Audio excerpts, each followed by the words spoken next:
किसी भी कंपनी का दिल क्या होता है, उसका पैसा, उसका फाइनेंशियल डेटा, ये बिल्कुल उसकी दिल की धड़कन की तरह है।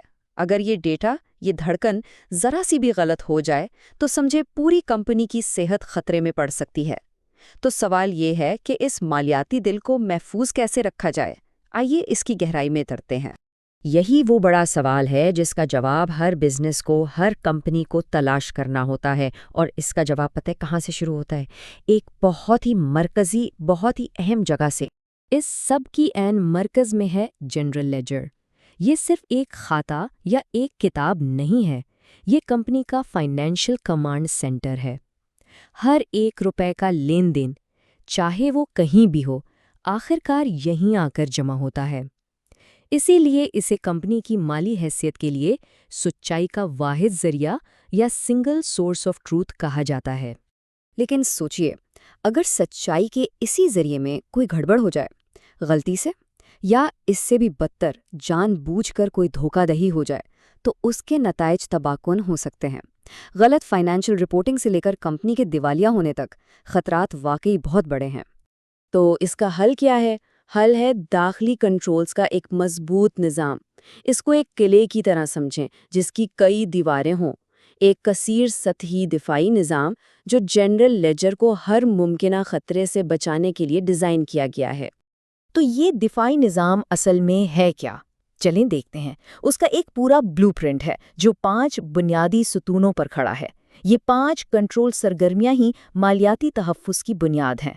ये पांचों सरगर्मियां मिलकर एक ऐसा सिक्योरिटी नेट बनाती हैं जो गलतियों और फ्रॉड को होने से पहले ही रोकता है। इजाज़त से लेकर जिम्मेदारियों की अलहदगी, रिकॉर्ड कीपिंग, हिफाजत और आखिर में आज़ादाना जांच तक हर कदम का एक ख़ास मकसद है। चलें एक एक करके इनको खोलते हैं। तो सबसे पहले बात करते हैं ऑथराइजेशन यानी इजाज़त की। इसको बिल्कुल ऐसे समझें जैसे आप किसी भी अहम काम से पहले अपने मैनेजर से इजाज़त लेते हैं। सीधी सी बात है, कोई भी मालियाती लेन देन किसी जिम्मेदार शख्स की मंजूरी के बगैर आगे नहीं बढ़ना चाहिए। पुराने ज़माने में ये काम एक फिजिकल जर्नल वाउचर से होता था जिस पर एक मैनेजर के दस्तखत होते थे। लेकिन आज के डिजिटल दौर में यही इजाज़त यूज़र आईडीज़ और पासवर्ड्स के ज़रिए दी जाती है। सिर्फ मखसूस लोगों को ही सिस्टम में ये इख्तियार होता है कि वो जर्नल लेजर में बराह रास्त कोई एंट्री कर सकें। उसूल वही है, बस तरीका बदल गया है। अब आते हैं इस उसूल पर जिसे अक्सर फ्रॉड रोकने का सबसे अहम सुतून माना जाता है, फ़राइज़ की अलहदगी या सेग्रीगेशन ऑफ ड्यूटीज़।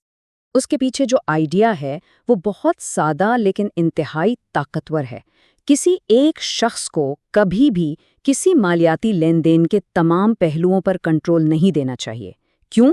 क्योंकि जब एक ही शख्स के पास बहुत ज़्यादा ताकत हो तो गलती और फ्रॉड के मौके खुद ब खुद बढ़ जाते हैं। यहाँ समझने वाली बात ये है कि ये 3 काम एक दूसरे से अलग क्यों होने चाहिए। सोचें, अगर एक ही बंदा ट्रांजैक्शन को अप्रूव करे, उसी को रिकॉर्ड करे और फिर उससे जुड़े कैश या असासे को भी खुद ही संभाले, तो उसके लिए गड़बड़ छुपाना कितना आसान हो जाएगा, है ना? इनको अलग करना ही असल चेक एंड बैलेंस है।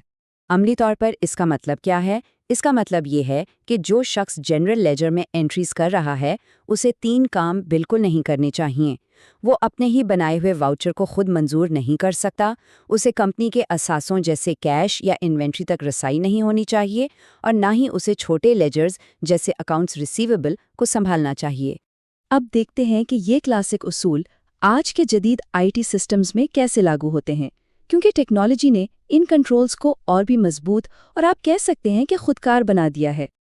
आज के दौर में फ़राइज़ की अलहदगी का मतलब लोगों के डेस्क अलग करना नहीं है, बल्कि उनकी डिजिटल रसाई को अलग करना है।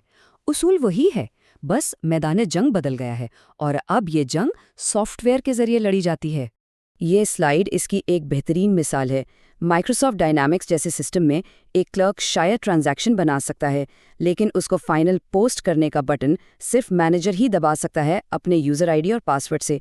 यही ये डिजिटल दुनिया में फ़राइज़ की अलहदगी। अब आते हैं हमारे डिफेंस सिस्टम के आखिरी लेकिन बहुत अहम हिस्से पर। इसका असूल है भरोसा करो लेकिन तस्दीक लाजमी करो। ये वो कंट्रोल्स हैं जो मुसलसल तस्दीक और दुरुस्तगी पर फोकस करते हैं। इस तस्दीक के लिए 2 चीज़ें एक नक्शे और एक धागे की तरह काम करती हैं।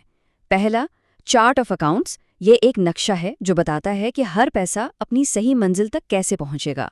और दूसरा, ऑडिट ट्रेल, ये वो धागा है जिसे पकड़कर आप किसी भी ट्रांजैक्शन की शुरुआत तक पहुंच सकते हैं। ये दोनों मिलकर शफाफियत को यकीनी बनाते हैं। और सबसे अहम आज़ादाना जांच है रिकन्सिलिएशन। इसका आसान सा मतलब है छोटी किताबों का हिसाब बड़ी किताब से मिलाना। मिसाल के तौर पर आपके तमाम कस्टमर्स का जो टोटल बैलेंस है वो जर्नल लेजर के एक बड़े कंट्रोल टोटल के बराबर होना चाहिए। अगर ये तराजू बराबर है तो सब ठीक है, अगर नहीं तो फिर इन्वेस्टिगेशन का वक्त है। तो चलिए इस सब को समेटते हैं। ये स्लाइड बहुत ज़बरदस्त तरीके से दिखाती है कि हर कंट्रोल किस खास खतरे को कम करता है। इजाज़त फ्रॉड को रोकती है, फ़राइज़ की अलैदगी चोरी को मुश्किल बनाती है, अच्छे रिकॉर्ड्स गलतियों से बचाते हैं, सिक्योरिटी गलत लोगों को सिस्टम से दूर रखती है, और आज़ादाना जांच इस बात को यकीनी बनाती है कि कोई भी चीज़ नज़र से ओझल ना हो। और आखिर में एक सवाल जो आपको सोचने पर मजबूर करेगा। जैसे जैसे अकाउंटिंग में ऑटोमेशन बढ़ रही है, मशीनें और सॉफ्टवेयर ज़्यादा काम संभाल रहे हैं, तो असल कंट्रोल किसके हाथ में है? हम इंसानों के जो सिस्टम बनाते हैं, या उन खुदकार सिस्टम्स के जिन पर हमारा इन्हिसार बढ़ता जा रहा है? ये एक ऐसा सवाल है जो फाइनेंशियल कंट्रोल्स के मुस्तकबिल को एक नई शक्ल देगा।